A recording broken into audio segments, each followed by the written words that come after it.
Hi there, Aaron Walter here. If you're hearing this, you're not currently on our premium subscriber feed. Design Better premium subscribers enjoy weekly episodes, 4 episodes per month in total, rather than 2, all ad-free and invitations to our monthly AMAs with the smartest folks in design and tech. You'll hear a preview of this episode, but if you'd like to hear the full conversation, please consider becoming a premium subscriber at designbetterpodcast.com/subscribe. It's just $7 a month, and it supports not only your personal growth, it also makes our work at Design Better possible. The podcast is available to everyone through our scholarship program. If you can't afford a subscription, email us at subscriptions@thecuriositydepartment.com, and we'll help you out. Tell a story at the end of the day, and tell a story visually. The people who invested in us were people who believed in us and our capabilities of just like adapting or hunger, and our wanting of doing tools for creators and the dream of making design more accessible for others. Pablo Stanley's creativity seemingly knows no bounds.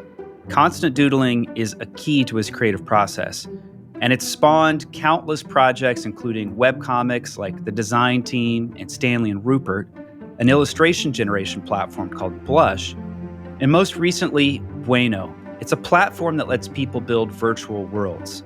Pablo makes us all feel like slackers. We spoke with Pablo about his childhood in Mexico and how it influences his creativity, the wide array of creative projects he's working on, and the importance of persistence and hustle when you're earning a creative living independently. This is Design Better, where we explore creativity at the intersection of design and technology. I'm Eli Woolery. And I'm Aaron Walter. To learn more about the benefits of being a premium Design Better subscriber, visit designbetterpodcast.com/subscribe.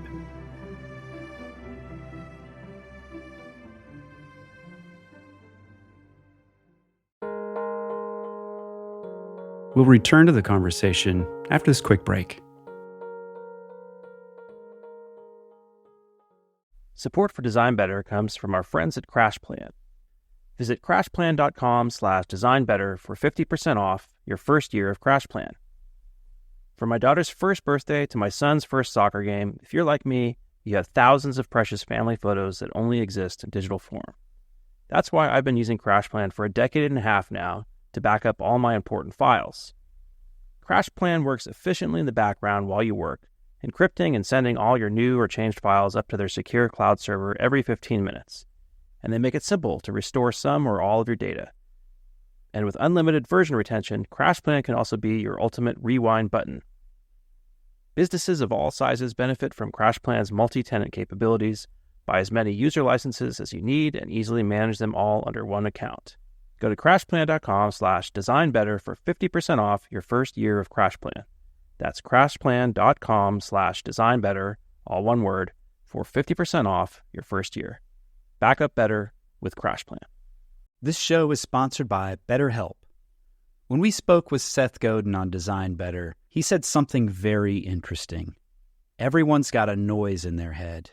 You, me, your boss, everyone. That noise in our head is self-doubt, confusion, fear, anxiety, all of that. It's part of the human experience, and it can hold us back. Therapy is one of the best ways to work through it all, to quiet the unproductive noise and develop positive mental health. If you're thinking of starting therapy, give BetterHelp a try. It's entirely online and designed to be convenient, flexible, and to work with your schedule. BetterHelp can help you get the support that you need. Visit BetterHelp.com/designbetter today to get 10% off your first month. That's BetterHelp, HELP.com/designbetter. Support for Design Better comes from Uplift Desk, creators of office furniture designed to help you work better and live healthier.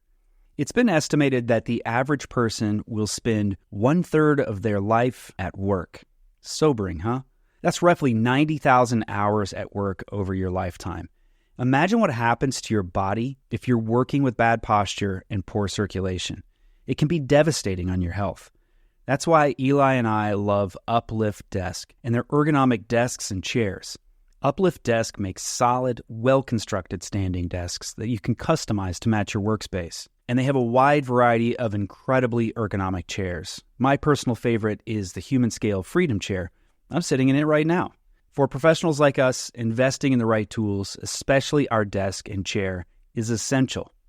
You're going to get free shipping, free returns with free return shipping, and an industry-leading 15-year warranty that covers the complete desk. Eli and I love their products, and we know that you will too. Give it a try.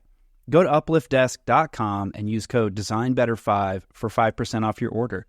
That's UPLIFT desk.com to get 5% off your entire order with promo code DesignBetter5. And now, back to the show.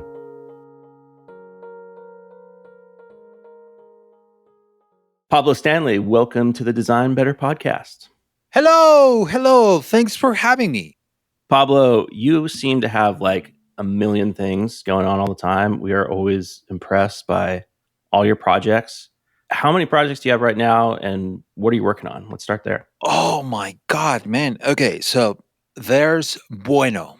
We started a startup like 3 years ago now. And we've been doing that for a while, just me and a couple of co-founders, which just started as a side project. And then that side project became like a company. But once you have a company, I suppose you want to have other side projects. So I've been doing a lot of different things. And I'm one of those people that just like, I think I need to be occupied and I need to be like doing stuff, which I don't know. I've been going to therapy to talk about this because it's just like if I'm not doing something, I feel like I'm not contributing. I'm not feeling worthy that I'm like giving, So Bueno has been the main thing. But also I got into the rabbit hole of NFTs a couple of years ago and I launched a collection called Robotos without knowing anything. It's been super fun. And that's like an ongoing project. It's called Robots, and a collection is a community, and people are just like obsessed with the robots that I created. In the community, we created our own memes that only we understand. It's so weird. And then I launched another project that is part of that same universe that is called Humankind. And it's also just like different characters. And now the story is forming. And those are two communities, and now they're merging into one. I had to have them separate first just because of legal stuff and IP stuff. But now it can be part of one single universe. And I'm excited about that. So Humankind is another NFT project that is like not just the NFTs is one of the things of it, but we're making a game, we're making a wrestle. I call it wrestle, it's like a fight game. Like luchadores? Luchadores, yeah, exactly. And with that project, we launched the collection. We launched the map. We launched the different adventures. We call it adventuring. And now we're about to launch the fight wrestle functionality. And then after that, we're going to put it together with the Robotos. So those are two other projects that kind of are becoming one. Also, just like been launching a lot of illustration collections. I just launched one that is called Transhumans, which is part of also the same universe of the Humankind and the Robotos. And these are more in the future where humans are not limited by their biological limits, and they enhance themselves and they have the ability to just make better versions of themselves, which is like, it comes from a philosophy about like a future in which we have more control of our bodies. It's kind of cool that it's an actual philosophy. It's like whenever I read stuff about that, is like, this sounds more like sci-fi, but usually sci-fi, that's how it starts, right? About imagining a future in which we see hints of the present and then we start applying it, how that in the future can be seen in different ways. So Transhumans is just an exploration of illustrations that explore those themes, which are part, again, from the same universe of Humankind and Robots and all that stuff. So yeah, I launched it. It's an open source collection. I just launched another one that's called Jelly Beans. That one is just a totally experimental one. I also launched it. What else? We're doing courses here in Mexico City, and we're launching a podcast. Oh my God, it's too many things. A lot of stuff. But mainly Bueno and all the other illustration projects. You alluded to the fact that if you're not doing something, you feel like you're missing out, or maybe there's a sense of like you're not doing everything you can and should be doing. Curious, where does that come from? I don't know. I can go to parties, honestly, without me after half an hour feeling a little bit anxious, where it's like, "Ah, what am I doing here? I should be doodling or I should be creating something. I should be writing." It doesn't sound healthy, but I'm really happy whenever I'm creating. I feel like I'm improving and I'm doing something and it feels me inside and I feel warm and fuzzy. So where does it come from? I suppose it comes from my mom. That was always asking for more and always wanting to get my mom to feel proud of me. This sounds like therapy now. So That's okay. my Right. mom, but my mom was someone that just like pushed me, and in Mexico, our grades are not like A, B, C. It's more like from 1 to 10. So 10 is the top qualification that you can get on a test or something. So I will get a 9 or a 9.5, which I suppose is a B in the United States. And she will be like, "Is that it?" And it's like she wouldn't find that as enough. And she would always push me to be for excellence. So I suppose like I always have that itch to keep creating and keep improving and keep getting better so my mom can feel proud of me. Maybe that's something in my mind, the dark side inside. So there's something else I see there too, which is you're always sort of manifesting the world that you want to be in. Whereas most people, they're just sort of like moving through the world as it is. And you, on the other hand, are always creating new worlds, new identities, new communities. You're manifesting what you want to be part of. Is that true? I mean, now that you say it, I suppose, yes. It's always been part of whatever I do. I try to do it in a way that I want to, and I try to bring others so they can drink the Kool-Aid, just like, hey, let's imagine that this exists. And let's imagine that this world exists and these characters interact and they have these needs and they have these wishes and these dreams. And let's work on those characters, or maybe we are in this world and what are our wishes and what is our character in those worlds. And that's something that I added in everything that I do. And I think it's because of my need to draw and create little characters and little things that are alive. And if they are truly alive, they have to live somewhere. They have to have their own motivations and they have to interact between each other. So, yeah, I suppose I always try to create that stuff. And luckily, I have found people who are down to just explore that too, where they're like, okay, yeah, let's imagine that is how things are. And I've been just lucky to have the opportunity to explore those ideas and have people around that is like, allow me to do that. So this doesn't have to go into the family therapy direction, but I want to know a little bit more about your childhood and growing up in Mexico and the story of coming here and maybe highs and lows around that. I don't know much about it. I'm guessing much of our audience doesn't either. Yeah, well, I grew up in a little town called Mexicali. And Mexicali is a border town in Mexico, and it's in the middle of the desert. It's one of the hottest places on earth. I'm not kidding. I'm not exaggerating. It is being put somewhere in a list where it's like hottest places on earth. The first place is called supposedly San Luis Rio Colorado. That's a city. And then the third place is Mexicali. It's 104 degrees there right now, by the way. I was just looking. There you go. So not so bad, right? So San Luis Rio Colorado, you will ask, well, where is that? It's next to Mexicali. It's the same city. So it's like, no, hold on. San Luis Rio Colorado is just Mexicali. It's just like suddenly Mexicali started growing and then suddenly there's another town that is called San Luis Rio Colorado. So it's the hottest place on earth. And I don't know why people decided to live there. I don't understand how people decide that, where they say like, okay, good, this is it, right? Let's just build something here. Let's just live here. I can understand if it is next to a river, maybe in the forest and I don't know, in the sea, you can go and fish and you can provide for your family. I can understand that. I don't understand why they did that. Why they said here in the middle of the desert. And I think it's not for good reasons. I think Mexicali didn't start because They wanted to do good. It started like some kind of like Vegas thing, Here, the police is not going to come here. It's in the middle of the desert. Nobody cares about this. We can do our own perverted things here. I think that's the story of Mexicali. I'm pretty sure I'm actually right about this. I don't know. I haven't read anything, but I'm right about this. You can quote me. So that's where I grew up. And growing up there, well, you grew up in the desert and you grew up also in a border town. So I suppose that's also one of the reasons why they started there. It's just like some kind of in the middle of the United States and Mexico. And I'm pretty sure there was like a lot of people coming down to Mexico where there are no rules and go to Mexicali, I guess. There are rules now, by the way. So there's a government now. Growing up in the border and in the desert is kind of weird that you're always comparing yourself with the other side, being someone in the border in Mexico.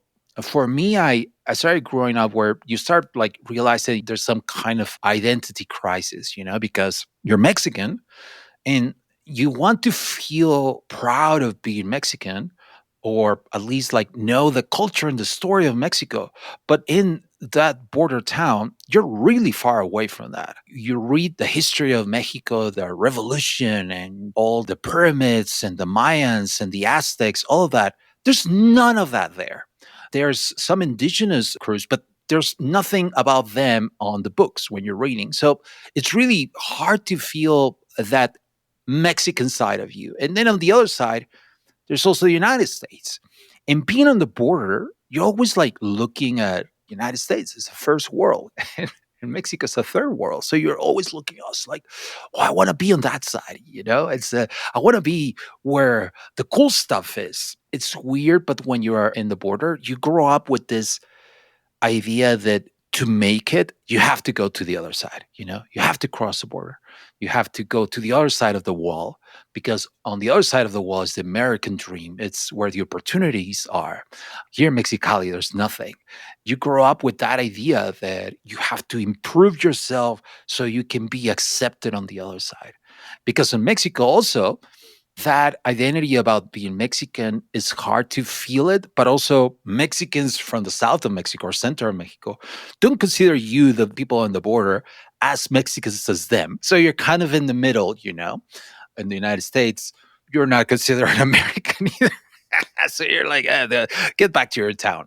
So I grew up there. I had the green card because of my parents. They did something and I was able to go to the other side. So I had the opportunity to go and make the American dream. I was lucky, fortunate to go and explore on the other side and bring a little bit of my Mexicanness to the other side. So growing up as a kid, I think I dealt with a lot of that. And then once crossing the other side and as a designer, I think I dealt with a little bit of that. Also just like struggling to fit in on the United States. I can also tell you like, dude, I've been a maker since I was really young, I would do comics. But back in those days, there was no internet. There was no way to, I didn't have an iPad to draw my comics. So I would just do everything on one of those big like booklets, but just like the really thick ones. And how would I share them? I would do my comics and I would just like physically give my booklet to someone else. And it's like the original, there was no copies or anything. It's like, go and read it and bring it back to me tomorrow.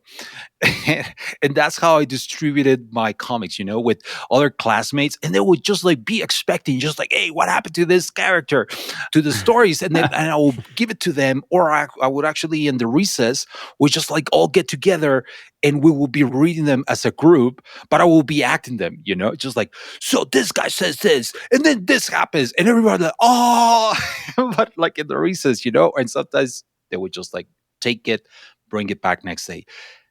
Sometimes they wouldn't bring it back. And, oh, that was annoying. I started that was in 4th, 5th grade. That's how I started doing comics. Then after that, I got into graffiti. And back in those days, graffiti was not considered art. If you'd like to continue listening to this conversation, you'll need to subscribe at designbetterpodcast.com/subscribe. Once you do, you'll get access to every full-length episode, all ad-free, monthly AMAs with inspiring people in design and tech, and recordings of all our past AMAs. The podcast is available to everyone through our scholarship program. If you can't afford a subscription, just email us at subscriptions@thecuriositydepartment.com and we'll help you out. Your support makes Design Better possible. Invest in yourself and the design community by subscribing at designbetterpodcast.com.